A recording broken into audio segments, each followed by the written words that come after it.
there are two philosophies that I have made the active decision to live by throughout the course of my life that have enabled me to not only continue to push the boundaries and drive towards my goals, to be a man of ambition, but also to deal with life's more challenging chapters.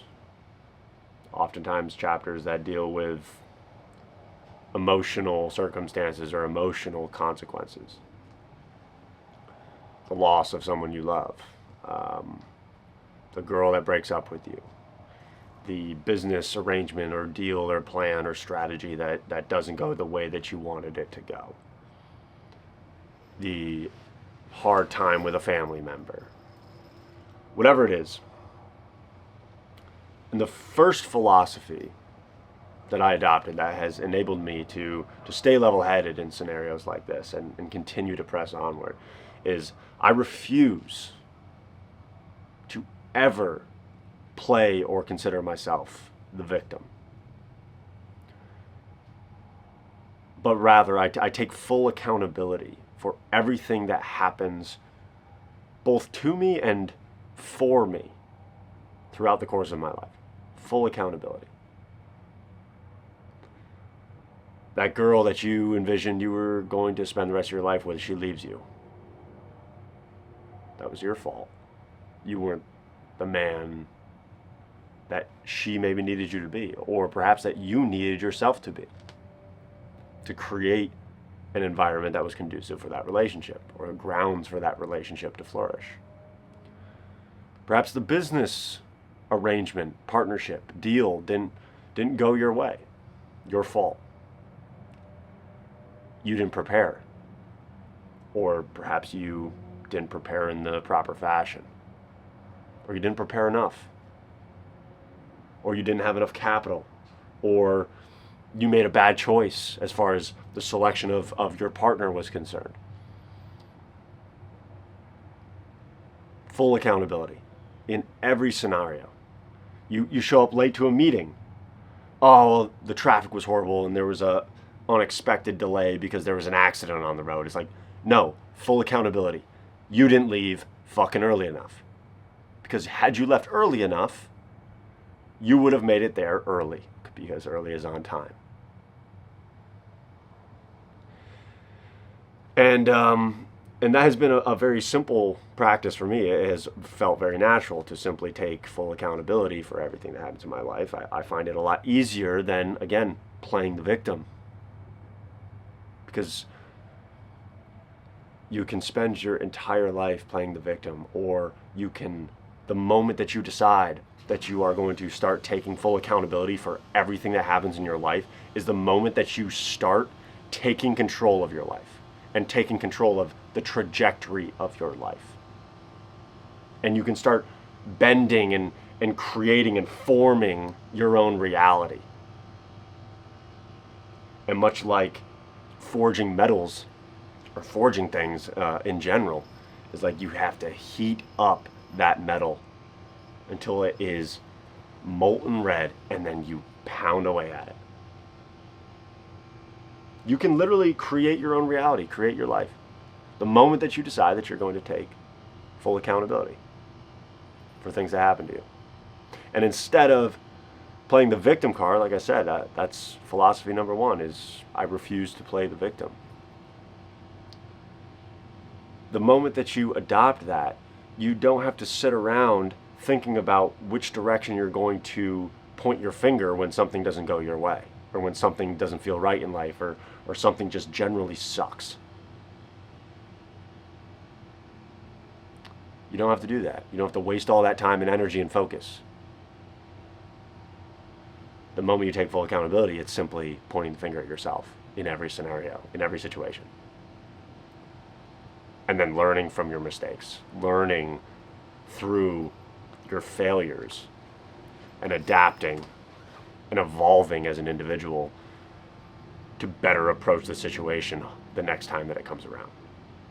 The second philosophy that I have adopted into my life that has enabled me, again, to go through some very hard times, to take on some very daunting challenges and to continue to push the envelope, to continue to look for new avenues to climb the ladder and to embrace my innermost ambitions, is I refuse to believe in that which takes away power from me. It doesn't matter what it is. It doesn't matter what society tells me exists and what doesn't exist, or how the world works, or how medicine works, or how your body works. I simply refuse to believe in things that take away power from me. Things like depression, anxiety. I simply don't believe in those things. Why? Because even if you were depressed, what good would it do for you to, I don't know, believe that you're this thing, that you have this condition?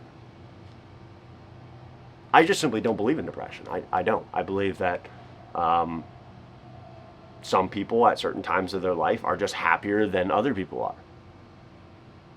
I think a lot of times what people think is like this condition is actually just a symptom of the fact that they are not living the life that they want to live. Or it's their brain telling them that they're not doing the things that they should be doing, that align with a trajectory towards the life that they want. It's like you want a family and children, and you're out at the bar every night getting drunk and screwing every woman in town. It's like, again, it's like your brain, and then you would wonder, you wake up the next morning, you're like, oh, but I'm depressed. Like, you're not fucking depressed. You have no purpose.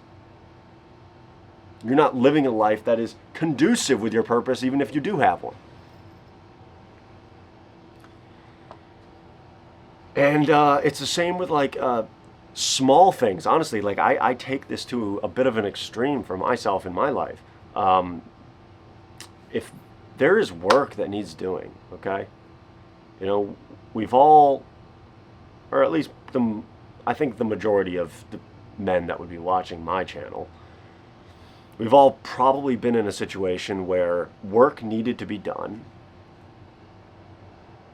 and we were starting to go downhill physically, mentally, whatever it was. Like, we're starting to lose that edge. We're starting to get exhausted, physically, mentally exhausted from the amount of work that we've put in.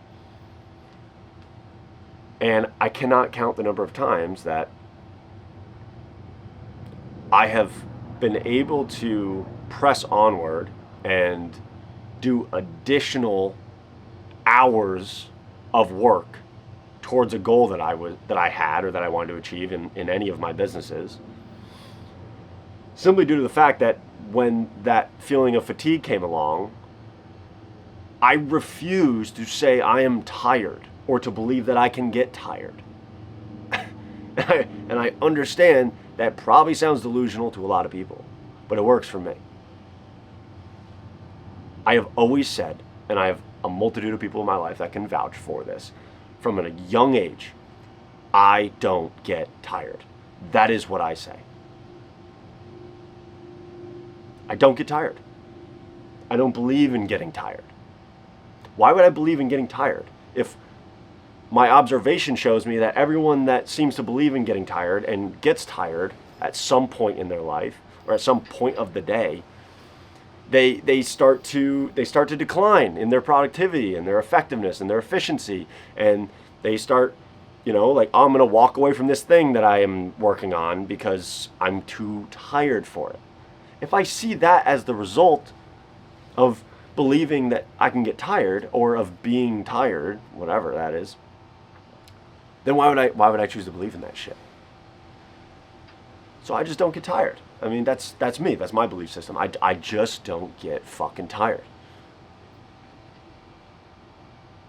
Regardless of the symptoms. Like I said, I take it to an extreme. I can be sitting there drooling all over myself at my desk, like barely pressing keys, doing shit, making phone calls, whatever it is, I can be doing that. My eyes could be half open, or I'm nodding off and I'm yawning every 5 seconds, but I'm still not tired. So you can sit there and you can tell yourself how tired you are all you want, but all it's doing is taking away power from you. All it is wasting mental bandwidth when you, in those situations, oftentimes have less than you normally have. So why would you waste what little you have left on thinking about and announcing to the world or those around you, almost as if it's like an act of trying to garner sympathy from others about how tired you are? Nobody gives a fuck. Keep moving.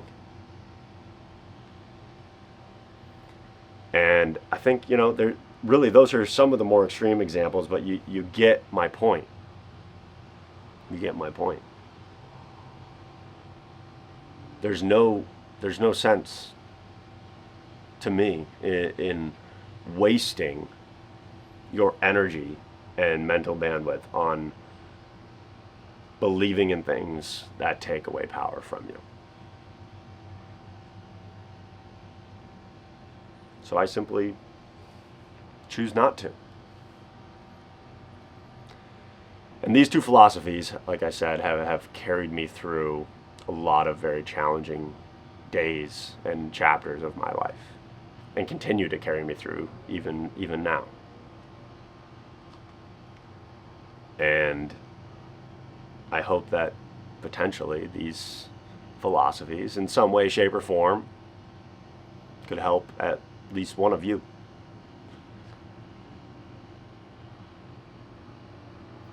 And I appreciate each and every one of you that takes the time to watch any of these videos, as sporadic as my uploads can be. But at the end of the day,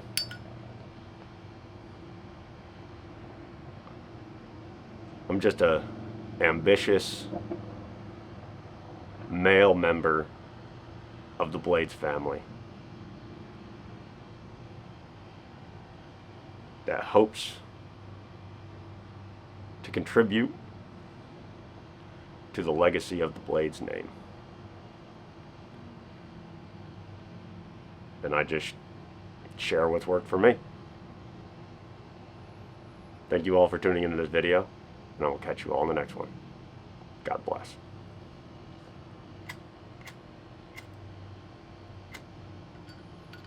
My lighter ain't working. There we go.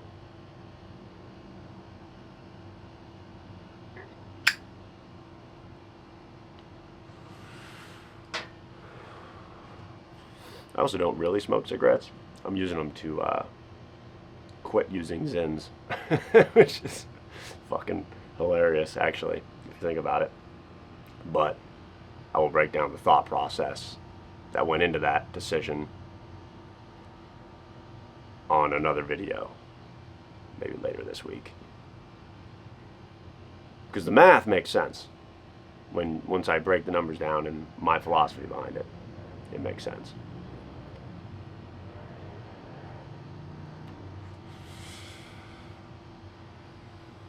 Only Colton Blades could manage to pick up smoking cigarettes and go through nicotine withdrawals as he does it. Anyways, I'll catch you all on the next video.